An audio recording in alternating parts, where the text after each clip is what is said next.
There's a specific memory method that Abraham Lincoln used to transform himself into one of the most formidable thinkers in American history. And it's quite a different approach to how people study today, especially complex topics and areas of expertise like geometry. And here we have Euclid. And I've tried what Lincoln did myself, and the weird thing is that it works. And here's the gist of how Lincoln memorized Euclid. What Lincoln would do is memorize the foundational material he was learning in sequence so that each new piece locked onto the one before it, and the whole structure became impossible to forget due to this linkage. Now, Lincoln did this with part of Euclid's geometry, not the whole thing. I believe it was 173 propositions in total, all memorized in order, each one building on the last. And the really interesting part of all this is that Lincoln didn't do it because he wanted to become a mathematician. He did it because he had this hunch that a self-taught lawyer would need to understand what it meant to truly demonstrate something. He wanted a way to construct arguments so tight that they could not be refuted. Now, when I read about all this, I got inspired to memorize some Euclid myself, and I used the magnetic memory method to do it and the techniques that you can discover on this channel. And today I'm going to show you exactly how this works. But first, I want you to understand the principle because it applies whether you're memorizing geometry, medical terminology, legal statutes, scripture, or vocabulary in a foreign language. And the principle is this: your brain retains structured chains of reasoning far more durably than it retains isolated facts.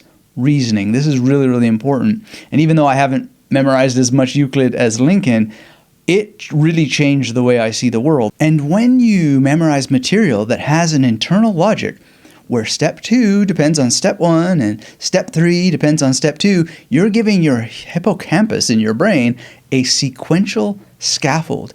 Each piece reinforces the last, and the chain becomes stronger than any individual link in that chain. Now, a lot of people study in very different ways. They grab isolated facts from different chapters of books, from different lectures, from different websites, and they sometimes have endless tabs open, and they're really confusing their brains because they're not establishing sequences. And you know what?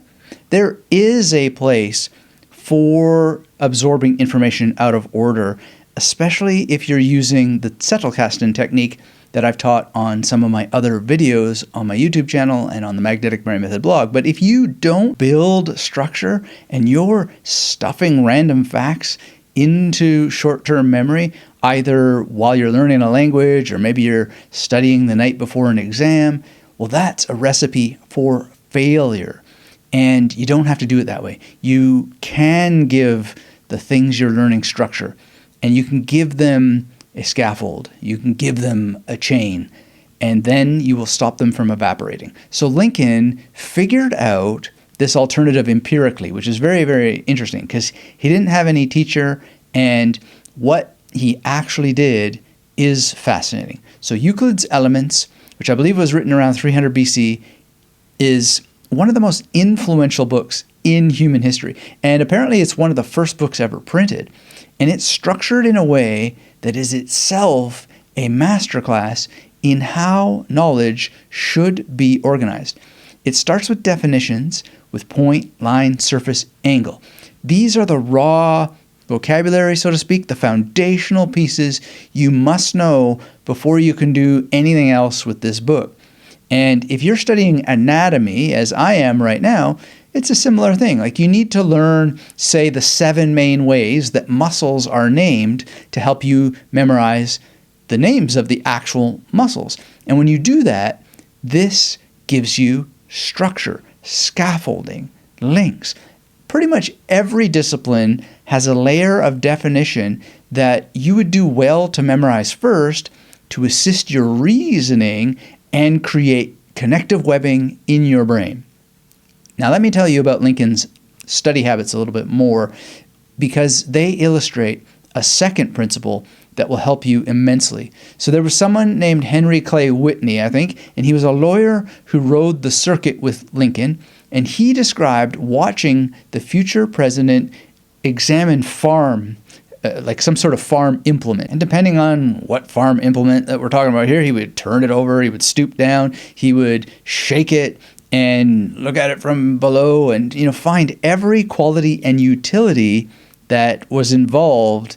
And this reminds me a little bit of that exercise where, you get a safety pin or you get a paper clip and people say, what are 15 things you could do with this? And he would kind of play that game with this implement. And Whitney said that Lincoln was equally thorough with ideas. He would drill into the center of any moral proposition. He would analyze it and dissect it, look for every layer that he could peel away, every atom, and refuse to stop until he was completely satisfied there was nothing more to know. And this reminds me of Benjamin Franklin, who I've discussed on this channel before, who also thought deeply about moral elements, so to speak, not Euclidean elements of morality, but the kind of things that were really, really important to him in terms of how to comport oneself in the world. So there's this thing that Lincoln would just try to describe as much as possible with deliberation, the actual things, but mentally rotate them through his mind. Maybe even a bit of mental rotation like Nikola Tesla, who I'll be featuring on this channel soon. So if you don't want to miss that, get subscribed if you're new here. And for the love of learning and memory and doing it with success and joy, hit that thumbs up to help the robots remember that we humans still care about how our brains tick. Okay, so Lincoln, he had this beautiful habit of carrying Euclid with him, including on horseback, and he would ride the legal circuit through rural Illinois, sleeping in farmhouses, sharing beds with other lawyers. When I read this thing about how they slept in community, it was just like, wow, we don't do that anymore. Anyway, he would read by firelight. He worked through Euclid's propositions with a pencil and paper, not just his eyes. He wrote it down. He didn't skim. He didn't skip ahead to the interesting parts. He worked through the propositions in order because skipping ahead would break the chain. And this connects to something I keep returning to on this channel because the evidence keeps accumulating. Your brain encodes knowledge more deeply when your body is involved, when you're writing, when you're sketching, even if you're not an artist, And also it just comes down to physically holding books, turning the pages. The spatial and tactile dimensions of physical learning gives your hippocampus the location data it needs to file information for long-term retrieval. Lincoln didn't have the neuroscience, but he had the instinct, and that instinct was correct. And to be fair, people had to travel around like that a lot more during his time than we probably do in ours. But, Thomas Jefferson, he also traveled a lot, and, he carried an entire table around with him, and that table was fitted to have a lot of features that helped him learn as a polymath. And so all of us can make an effort to study in ways that result in us not breaking the chain, not just not breaking the chain in terms of memorizing information in order, but not breaking the chain of keeping a physical connection to what we're studying, and then studying in multiple locations, which is a very, very important principle. And it takes discipline to do it, but in the early days of the magnetic memory method, I used to call it road work, because learning in multiple locations, like Lincoln did, is actually very, very good. And I'll spare you the rabbit hole of the science, but there is science around that. Okay, so here's another thing that Lincoln and Jefferson and many others did that you can still do. I do this all the time as I'm learning. I write out the chains of reasoning by hand. I draw various diagrams. Right now, I'm drawing this grid and graphic to help me remember a certain mathematical principle that allows me to perform some calculations. And then I just keep testing my memory against the record over and over and over again. And I do not break the chain. And even today, I did go out and do it in a different location. I had to be in that different location, but I already noticed the effect because the context changes and something about your brain stretches a little bit more when you're doing it in a different place. So if you're studying for a medical board like Stephen Blatt did, who went through the Magnetic Mary Method Masterclass, sketch the anatomical structures. If you're preparing for the bar exam, write out the chain of a legal precedent in your own hand. Your body is part of your memory system, and Lincoln used it even when the only furniture available was a farmhouse table and the only light he had was a candle. Now, when I sat down to memorize part of Euclid's Elements, I followed exactly what Lincoln did to build the chain of reasoning. I used what's called a memory palace and then various images that help me place associations that help me remember those lines. Not just what is true, but then thinking and writing down in my thoughts why it's true. Because when I first thought that a point is that which has no parts, I couldn't understand what the heck that meant. What do you mean a point has no parts? And then it says the extremity of the line is its points. And it's just like, well, how could it be that way if it has no parts? Anyway, I kept thinking about it. I kept writing it down. And then all of a sudden I was like, I get it now, right? And so by having those first three propositions from Euclid in mind, I was able to actually not only do the recall of it, but do the reasoning and then arrive at the understanding. Now, a lot of people say you should never memorize something that you don't understand. I totally disagree with this in many, many circumstances, and this is one of them. And Lincoln had the same underlying principle: sequential, structured, physically engaged memorization of material that builds on itself will build your comprehension. Now, I want to show you where Lincoln's practice leads, because it doesn't end with becoming a better lawyer or a sharper thinker, although he certainly did that. It ends at Gettysburg. Well, maybe it doesn't even end there. But David Davis, who knew Lincoln well on the legal circuit, he made an observation that I think is one of the most revealing things ever said about any self-taught learner. He said Lincoln's mind struggled to arrive at moral and physical mathematical demonstration. So it's a bit dated, that language, but notice these words: moral, physical, mathematical. Davis seems to put these words together because that's how Lincoln's mind actually worked. He wasn't studying geometry for geometry's sake. He was studying it because he believed that the structure of a geometric proof, the way one proposition builds inevitably upon another, could be applied to moral and political questions. I think it can be applied to a lot more than that. But Lincoln, as far as I know, had less than a year of formal schooling. No university, no tutors, no system handed to him the way that we have been blessed with, or so many of us have been blessed with.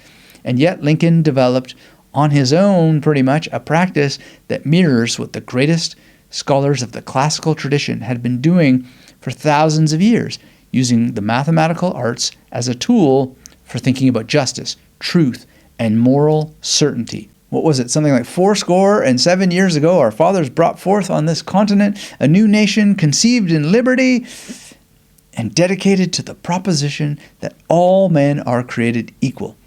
Dedicated to what? To the proposition. That's a geometrical word. Lincoln, I believe, chose that deliberately because Euclid had shown him that a proposition, when properly demonstrated, cannot be refuted. And that's what Lincoln wanted the idea of human equality to be. Not an opinion, not a sentiment, not a political slogan, a geometric certainty. And I deal with certain things in my life where there is procedural order, and I'm very, very sensitive and attuned to it, probably from memorizing Euclid, because I feel that sense more deeply, and I feel that I kind of get how that it's possible to have deeper and deeper conviction for how things can be propositional to the point of seeking equality. And Lincoln used that word proposition with such precision, such weight, because he had done the foundational work, the kind of foundational work that we all need to do by memorizing definitions, internalizing them, and working through everything that we need to study one by one from the deepest definitional level until that the understanding becomes a tool within, and that we're able to think about that subject or that expertise as deeply as possible. Lincoln stated the case himself, really. He said, Euclid, well studied, would free the world of half its calamities by banishing half the nonsense which now dilutes and curses it. Now that sounds like overkill, right? Studying Euclid will help remove calamities from the human condition. But I think, why not? I mean, if you can learn to think in propositions, then the standard of your thought will increase. And your ability to increase the standard of your thinking and how you act in the world is going to help separate you from those who just won't do the work. And it will help separate mere arguments and blah, blah, blah opinions from the ability to reason and then point to facts in a reasoned way that leads to better influence in this world. And so this gives us another practical takeaway that's so important. Connect what you memorize to questions that matter to you personally. Lincoln didn't study Euclid because someone assigned it. He studied it because he kept encountering the word demonstrate in his law studies, and he couldn't figure out what was different from reason or to prove something.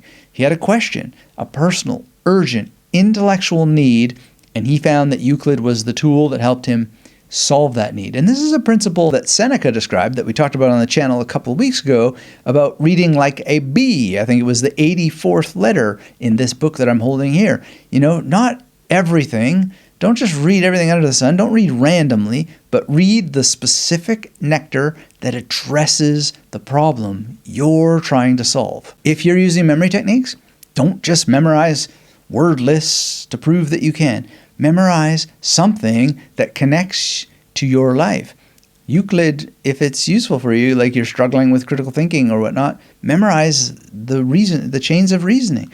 Memorize arguments from a book so that it can reshape how you think. The emotional investment in the application of memory is what makes you have a personal connection to knowledge, and with it, you're going to become a much better person and an instrument of transformation. Now, while I was reading this massive book about Lincoln, something came to my mind, and Lincoln, probably would be very, very sad if he saw the education system that we have today and how incomplete it is, because there's been a stripping away of things like mathematical reason that you would only get from memorizing something like Euclid. And there's a number of categories of learning that I don't really know that Lincoln knew or not, but that just kept coming to mind the more that I read this.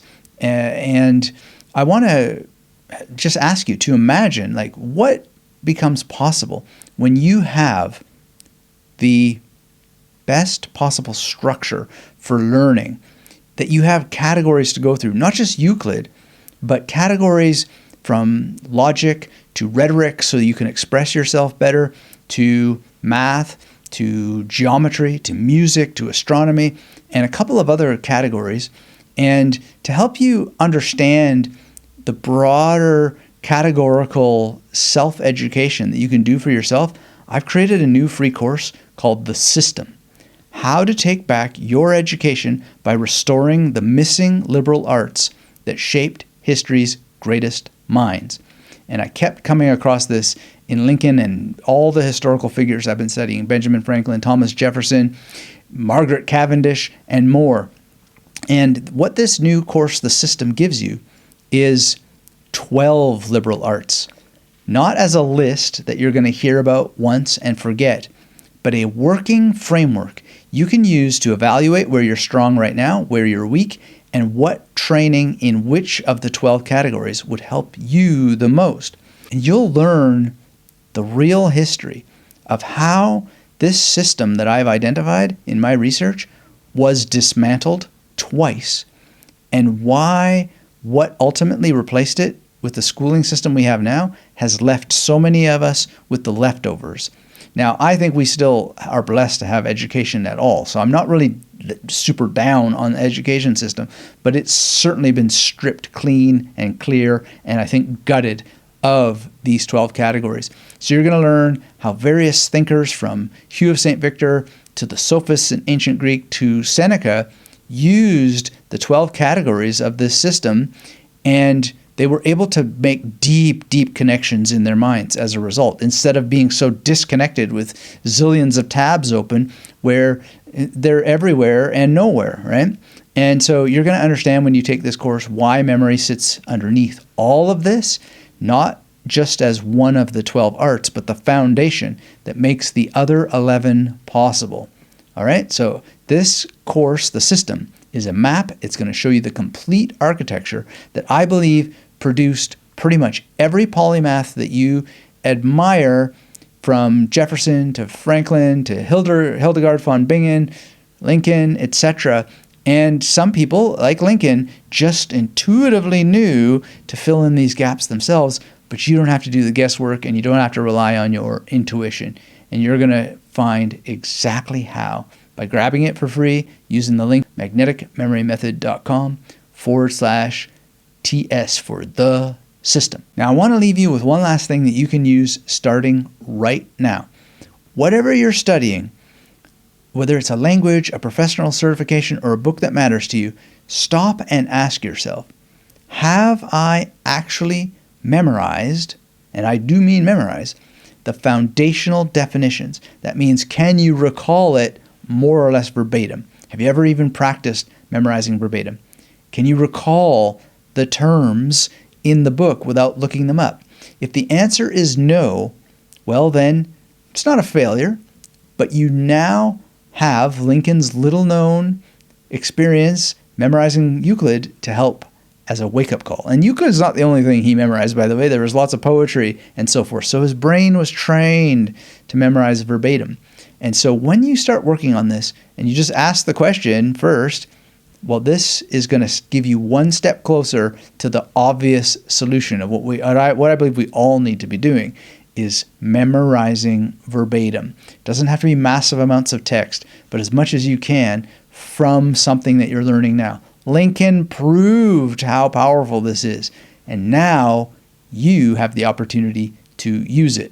So I talk a lot about how to memorize things on this channel. Get subscribed if you're new here, and if you want the system, how to take back your education by restoring the missing liberal arts that shaped history's greatest minds, grab it now and feel free to stick around with me on this channel to learn more about top learners from the past by watching Thomas Jefferson's Secret to Learning Anything Deeply next.